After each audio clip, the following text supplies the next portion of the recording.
সংসদে বাদল অধিবেশন আগামী সোমবার থেকে আরম্ভ হতে যাচ্ছে। আজকে তার আগে সরকার ডেকেছিল সর্বদলীয় বৈঠক, সেখানে যোগ দিয়েছিলেন তৃণমূল কংগ্রেসের তরফ থেকে সুদীপ বন্দ্যোপাধ্যায়। সুদীপদার দলের তরফ থেকে কি অবস্থান রাখলেন আজকে আপনি মিটিংয়ে? আমরা প্রথমেই উত্থাপন করেছি তেলেঙ্গানার নতুন রাজ্য হিসাবে তাকে স্বীকৃতি দেওয়া। কোথাও কেউ নতুন রাজ্য পেতেই পারে, কিন্তু যে সময়ে এই রাজ্যের কথাটা ঘোষণা করা হচ্ছে, এটা আমাদের মনে হয়েছে যে এর মধ্যে রাজনৈতিক অভিসন্ধি আছে এবং ভোটের সময় আর একটা নির্বাচন যখন প্রায় সমাগত, কিন্তু এটা কেউ বুঝলো না যে এর সঙ্গে অনেক রাজ্য জড়িয়ে আছে, যে রাজ্যগুলোতে ছোট রাজ্য দাবি একটা আসছে।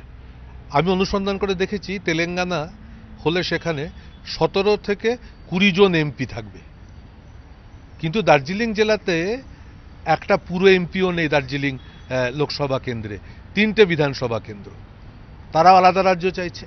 আমরা বলেছি যে এমনকি এই প্রতিনিধিদের দিল্লিতে নিয়ে এসে তাদেরকে প্ররোচনা দেওয়া হচ্ছে যে গিয়ে তোমরা ওখানে অশান্তির সৃষ্টি করো। এই কথাটা যখন আপনি আজকে বললেন মিটিংয়ে, তখন তারা কি বললেন? সরকারের তরফ থেকে কিছু বলা হলো? কেন কি অনেকে যারা মিটিং করেছিলেন তারাও উপস্থিত ছিলেন আজকে মিটিংয়ে? স্বভাবতই তারা এই কথা তো আর স্বীকার করতে পারেন না। তারা বলছেন যে না, আমরা এরকম কথা কিছু বলিনি, কিন্তু মুখ্যমন্ত্রীর নিজস্ব গোয়েন্দা বিভাগ আছে, তারও তথ্য পাওয়ার অনেক রাস্তা আছে। আমাদের বক্তব্য শুনে আমার সঙ্গে আজকে সভাতে সুকেন্দ্র শেখর রায় আর কেডি সিংহ ছিলেন। সুশীল কুমার সিন্ধে আমাকে ডাকলেন এবং ডেকে তিনি বললেন, আমি কথা দিচ্ছি যে শান্তি রক্ষার প্রশ্নে যে ভাষায় বলা দরকার আমি বলবো। আমরা বললাম, আপনার এই কথার প্রতি আমরা সন্দেহ প্রকাশ করছি না, কিন্তু আপনারা যদি বিষয়টাকে নিয়ে ছেলে খেলার চেষ্টা করেন তাহলে কিন্তু এটা মারাত্মক দিকে যাবার সম্ভাবনা আছে। সুশীল কুমার সিন্ধে এবং চিদম্বরম আজকে বললেন, আমাদের সঙ্গে কেউ দেখা করতে এলে আমরা দেখা করব না, এটা বলা সম্ভব না। তখন আমি বলি, অবশ্যই দেখা করুন, কিন্তু দেখা করে দায়িত্ব পালন করুন যথাযথভাবে।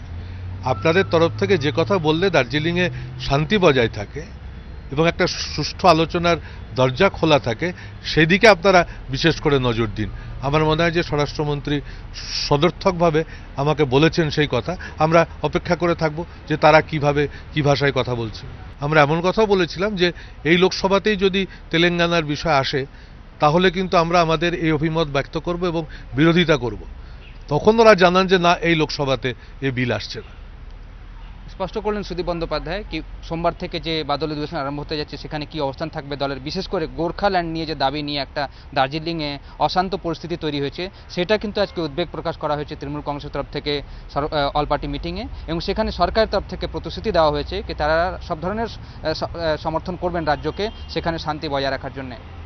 ক্যামেরাম্যান রঞ্জিতের সঙ্গে বিজেন্দ্র সিং, এবিপি আনন্দ, নয়াদিল্লি।